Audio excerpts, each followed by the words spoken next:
Capítulo 2 do livro O Crescimento Ideal da Vida Cristã. No capítulo 2, o autor trata dos efeitos de conhecermos o Senhor. De acordo com o que é revelado em Oséias 4:6, somente uma coisa pode destruir o povo de Deus, que é a falta de conhecimento. Como ser fiel até a morte a quem não se ama, nem conhece o caráter, as intenções, nem os objetivos? Precisamos conhecer o Senhor a quem servimos, só assim seremos realmente fiéis a Ele e cumpriremos bem o seu propósito para nós. Muitos cristãos têm adquirido conhecimento superficial com relação ao Senhor, por isso são levados por doutrinas estranhas ao cristianismo bíblico. São enganados por ensinamentos errados de falsos mestres e falsos profetas. No entanto, quando se aprofundam no estudo da palavra, passam a ter uma fé sólida, consistente, e nada os pode deter. Conhecer o Senhor gera pelo menos 3 coisas na vida do cristão, que são coragem, luz e graça. Como disse o salmista, a palavra de Deus é lâmpada para os nossos pés e luz para os nossos caminhos. Assim está escrito em Salmo 119, versículo 5. Ela impede que andemos no escuro por lugares perigosos que nos levem à queda. É a verdade que nos liberta, cura, salva e transforma. Elas nos proporcionam sabedoria e discernimento, bem como também gera amor e fé. Assim, à medida que nos aprofundamos no conhecimento sobre Deus e sobre Sua palavra, temos a certeza de que o Senhor está conosco e adquirimos coragem para enfrentar as adversidades da vida, lutando com as armas e as estratégias certas. Então, somos vitoriosos. Temos fé e intrepidez. Aqueles que buscam a face do Criador, que meditam na Sua palavra diariamente, seguem o exemplo de Estevão. Ele era cheio de fé e de poder. Fazia prodígios e grandes sinais entre o povo. Assim está escrito em Atos 6:8. Em Atos 6, do 9 ao 15, e 7, do 1 ao 60, vemos a intrepidez e a sabedoria de Estevão quando ele relembra a origem e a trajetória da religião judaica até Cristo, confrontando a incredulidade e a negligência dos líderes judeus que rejeitaram o Messias. Estevão, obviamente, era um profundo conhecedor das Escrituras, por isso, mesmo diante das falsas acusações e das ameaças de morte, ele continuou dando testemunho de Jesus Cristo. No momento que era apedrejado, Estevão se pôs de joelhos e rogou o mesmo que seu mestre: Senhor, não lhe imputes este pecado. Atos 7:60. Esta atitude de Estevão foi o reflexo do conhecimento sobre Deus e a quem serviu. Ele foi corajoso, fiel e misericordioso até nos últimos momentos de sua vida, apesar de sofrer perseguição e injustiças para a causa do Evangelho. Estevão testemunhou sobre Cristo com poder, autoridade, graça e sabedoria diante dos doutores da lei, Somente aquele que conhece o Senhor consegue ter essas atitudes. Já a falta de conhecimento sobre quem é Deus e como Ele age a favor de seu povo gera medo e timidez, e isso impede a pessoa de avançar rumo a seus objetivos, pois faz escolhas cegamente e temendo as consequências e o fracasso. E isso é até normal, pois as pessoas que não conhecem Deus e não têm uma aliança com Ele caminham na direção contrária à vontade de Deus. Não se preocupam em buscá-lo e andar segundo a orientação de seu Criador. Em algum momento de sua vida, sucumbem diante de crises existenciais, familiares ou econômicas. Já os verdadeiros cristãos, aqueles que sabem que têm crido, saem fortalecidos das tribulações e conhecendo mais o Senhor como Jó. Somos imunizados contra as mentiras e heresias. Além de não termos luz, direção, fé e coragem para seguirmos em frente rumo àquilo que o Senhor tem para nós, se não conhecermos Deus e sua lei, corremos o risco de sermos enganados pelas mentiras, falácias e vãs filosofias propagadas pelos incrédulos e pelas heresias disseminadas em nosso meio por falsos mestres e falsos profetas. Heresia, do vocábulo grego airesis, é uma deturbação de uma premissa ou doutrina original convencionalmente aceita por um grupo religioso, de acordo com critérios textuais, exéticos, hermenêuticos, culturais ou clássicos. A heresia geralmente é causada por uma má interpretação intencional ou não intencional de uma premissa. É uma afirmativa contrária ao que foi definido pela Igreja em matéria de fé, o que a torna ofensiva àquela religião. O termo heresia foi citado no Novo Testamento, especialmente para designar essas doutrinas falsas em relação ao ensinamento de Cristo, que estavam sendo disseminadas dentro da igreja por falsos mestres. Isso está escrito em 1 Coríntios, que a gente encontra, capítulo 1, versos 18 e 19, também está escrito em 2 Coríntios, capítulo 11, versos 13. Também em 1 Timóteo 4, 1, versículo 1. Também está escrito em Hebreus 13, do 9, versículo 9. Também está escrito em 2 Pedro, capítulo 2, versículo 1. E também está escrito em 1 João, capítulo 4, versículo 1. Os hereges devem ser corrigidos, admoestados e disciplinados. E, se nem assim derem ouvidos, rejeitados. Assim está escrito em Tito, capítulo 3, versos 10.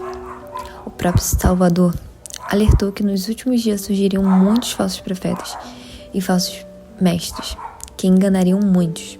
Mateus capítulo 7, versículo 15, também o capítulo 24, no verso 11. Mesmo assim, vários cristãos não se previnem contra isso estudando a Bíblia, frequentando a escola bíblica e os cultos de doutrina. Por isso, não conseguem firmar o Evangelho nem aprofundar no conhecimento genuíno da Palavra de Deus. Resultado: estão sempre mudando de igreja e de doutrina e acabam dando ouvidos a ensinamentos sem fundamento bíblico, heréticos e até anticristãos. Entretanto, o cristão que se preocupa em crescer no conhecimento e na graça de Deus jamais será enganado. Ele amadurece espiritualmente e não dá ouvidos a bobagens filosóficas nem teológicas que comumente são difundidas por aí. Não é levado por ventos de doutrinas, nem muito menos destruído como aqueles que edificaram sua vida sobre a areia. Ele tem convicção sobre sua fé, que está firmada e enraizada em Cristo e em seus ensinamentos.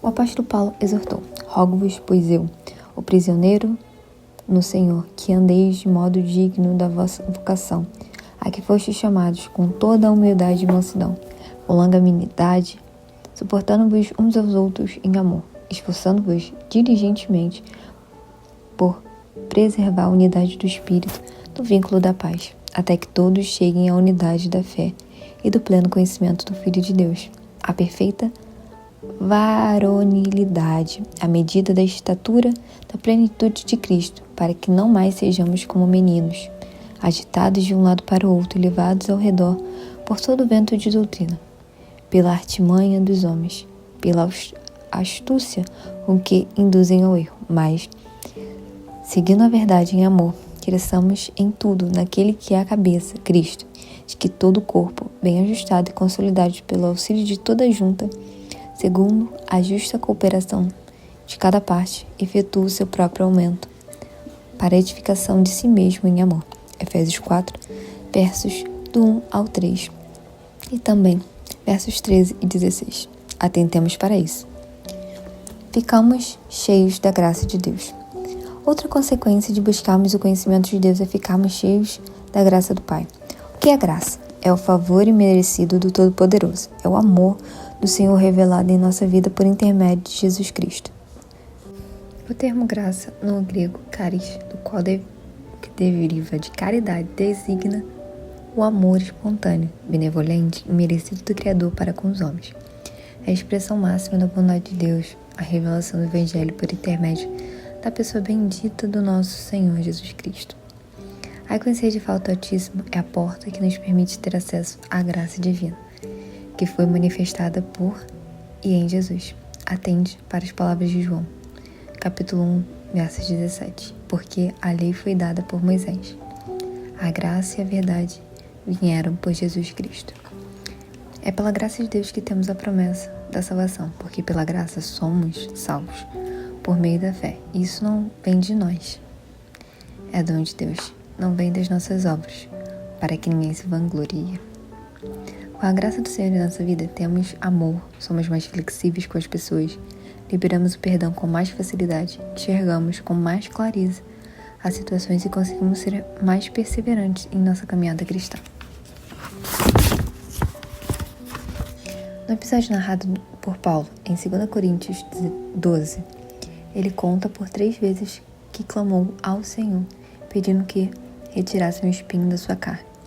O mensageiro de Satanás enviado para esbofeteá-lo, a fim de que o apóstolo não se gloriasse pelas visões e revelações que recebera de Deus. E sabe qual foi a resposta do Senhor? A minha graça te basta, 2 Coríntios 19, versículo 9. Com a graça do Senhor, somos capazes de suportar as adversidades, crendo que Ele está no controle e não nos desampara. Enviará socorro no tempo oportuno e nos fará triunfar sobre as adversidades. Isso porque a graça do Senhor, o seu favor basta, é suficiente para resolver qualquer problema. Temos mais intimidade com o Senhor. Uma vez que nos percebemos dependentes da graça de Deus, automaticamente buscamos o Senhor, passamos a ter mais comunhão com Ele e novas experiências espirituais que nos permitem conhecer mais o Todo-Poderoso e confiar nele. Logo, ter mais intimidade com Deus é outro efeito de conhecê-lo, seja pelo estudo da palavra, seja pelas experiências com a graça do Senhor. Vejamos somente o exemplo do apóstolo Paulo. Antes de partir em suas viagens missionárias, o Espírito Santo revelou que o apóstolo seria preso e passaria por muitas tribulações. Isso está escrito em Atos, capítulo 20, versos 23. No entanto, mesmo assim Paulo resolveu ir, pois sabia que aquele em quem cria era poderoso para guardá-lo e abrir a porta da palavra, a fim de que o evangelho fosse pregado e vidas fossem salvas por Cristo. Paulo teve experiências tremendas com o Senhor e podia animar outros irmãos que passavam por adversidades, lembrando que em tudo somos atribulados, mas não angustiados, perplexos, mas não desanimados, perseguidos, mas não desamparados, abatidos, mas não destruídos. Em 2 Coríntios, capítulo 4, versículo 9, 8 e 9, À medida que aprofundamos em nossa comunhão com o Senhor, crescemos espiritualmente e vencemos os desafios ao longo dessa caminhada, que nos faz subir degrau por degrau, de fé em fé, de glória em glória, levando-nos a patamares espirituais mais elevados, a fim de que reflitamos a glória do Senhor pela ação do Espírito Santo em nós. 2 Coríntios 3, 18. Assim, quanto mais crescemos espiritualmente, mais nos aproximamos de Deus e nos afastamos do pecado, obtendo mais poder, autoridade espiritual e graça para vencer a nossa natureza pecaminosa, o mundo e o diabo. Somos santificados. Outra consequência de conhecermos o Senhor e de nos aproximarmos dele é a santificação. As palavras sagradas da Escritura revelam a santidade de Deus e o seu desejo de que seus filhos se santifiquem. Isso também está escrito em Êxodo 19, 6, Levítico 11, 44 e 45, 1 Pedro 1, 15, e o escritor da carta aos Hebreus, capítulo 12, versículo 14. Destacou: segui a paz com todos e a santificação, sem a qual ninguém verá o Senhor. Santificação significa separação, consagração, aquele que opta por viver uma vida santa, pautada nos padrões e princípios divinos, sempre escolhendo fazer a vontade de Deus, estar no caminho de sua vontade. Como se santificar? Os seguidores de Cristo são exortados a não se comportarem como os antigos padrões de comportamento, modos de pensar, sentir, desejar e agir que tinham antes de conhecer o Senhor. Quanto ao passado, vós despojeis do velho homem, que se corrompe pelas incorrupcências do engano, e vos renoveis no espírito de vosso sentido, e vos revestis do novo homem, que segundo o Senhor é criado em verdade e justiça, e santidade, pelo que deixai a mentira e falai a verdade cada um com seu próximo, porque somos membros uns dos outros. Irai-vos e não pequeis, não se põe o sol sobre a vossa ira, não deis lugar ao diabo. Aquele que furta, não furte mais, antes trabalhe, fazendo com que as mãos o que é bom, para que tenha que repartir com o que tiver necessidade. Não saia da vossa boca nenhuma palavra turpe, mas só a que for boa para promover a edificação, para que dê graça aos que a ouvem, e não entristais o Espírito Santo de Deus, no quais estejais selados para o dia da redenção. Toda amargura, e ira, e cólera, e gritaria, e blasfêmia, e toda malícia seja tirada de dentre vós. Antes, sedes uns para com os outros benignos, misericordiosos, perdoando-vos uns aos outros, como também Deus vos perdoa em Cristo. Efésios, capítulo 4, versículo 22 ao 32. Buscar a santificação amplia a mudança de vida. No entanto, para isso não basta o desejo da pessoa em mudar, é preciso a atuação do Espírito Santo para que de fato ocorra a transformação. Não podemos tomar a nós mesmos como santos, mas se desejamos a santidade e colocamos a nossa vontade direcionada ao propósito do Criador, Ele nos fará santo. Mediante a palavra do apóstolo Paulo, em 1 Tessalonicenses, capítulo 4, versículos 7 e 8, porque não nos chamou Deus para imundícia, mas para santificação. Portanto, quem despreza isso, não despreza o homem, mas sim a Deus, para que nos deu também o seu Espírito Santo. Ao buscarmos a santidade e convidarmos o Espírito Santo para fazer a sua obra regeneradora em nós, Deus purifica-nos, guia-nos em seus caminhos de justiça e de santidade, fortalece-nos para enfrentarmos e vencermos a tentação de voltarmos às antigas práticas. Entregue sua vida ao Senhor, que Ele fortalecerá para trilhar o caminho da santificação. Conquistamos poder e autoridade. Quais as consequências de conhecermos o Senhor, termos mais intimidade com Ele, experimentarmos sua graça e santificar-nos? Crescemos espiritualmente e recebemos muito mais poder e autoridade para triunfar sobre o mal e cumprir o propósito de Deus para as nossas vidas, porque o Espírito Santo passa a ter domínio sobre nós e dirigir-nos. A palavra autoridade em grego significa exousia, que significa direito irrestrito à liberdade de ação. O Senhor delega autoridade aos cristãos genuínos para falar e agir em seu nome, assim como revestiu também de poder os seus profetas, verotestamentariamente, para que instruíssem os israelitas em sua lei e advertissem-nos quanto aos perigos de infringi-la. Em Atos capítulo 4, versículo 33, lemos: E os apóstolos davam com grande poder testemunho da ressurreição do Senhor Jesus. Em todos eles havia abundância de graça. A expressão grande poder em grego significa megadunamis. É a palavra dunamis, da qual deriva dinamite. Denota excepcional, grandiosa, capacidade, habilidade, um mega poder para completar uma missão. Espiritualmente, também devemos estar revestidos pelo dunamis, para combater o bom combate com o Espírito Santo e guardar a fé em nosso Senhor Jesus Cristo. Paulo era um homem cheio da autoridade, da graça e da revelação do Senhor. E de Deus, pelas mãos do apóstolo Paulo, faziam maravilhas extraordinárias, de sorte que até os lençóis e aventais levavam no seu corpo aos enfermos, e as enfermidades eram curadas, e os espíritos malignos saíam. Alguns dos exorcistas judeus ambulantes tentavam invocar o nome do Senhor Jesus, sobre os quais tinham espíritos malignos, dizendo: Enconjurai-vos por Jesus, a quem Paulo prega. Os que faziam isso eram 7 filhos de Siva, judeu principal dos sacerdotes. Respondendo, porém, o espírito maligno disse: Conheço a Jesus e bem sei quem é Paulo, mas vós, quem sois? Atos capítulo 19, versículo do 11 ao 15. Milagres extraordinários eram operados por Deus pelas mãos do apóstolo Paulo. Os filhos do sacerdote Siva presenciaram estes fatos e ficaram impressionados. Eles pensaram que poderiam realizar os mesmos milagres usando o nome do Senhor. No entanto, foram envergonhados publicamente pelos endemoniados, que os agrediu e espancou e arrancou as roupas deles. Os demônios conhecem aqueles que têm e os que não têm autoridade de Deus.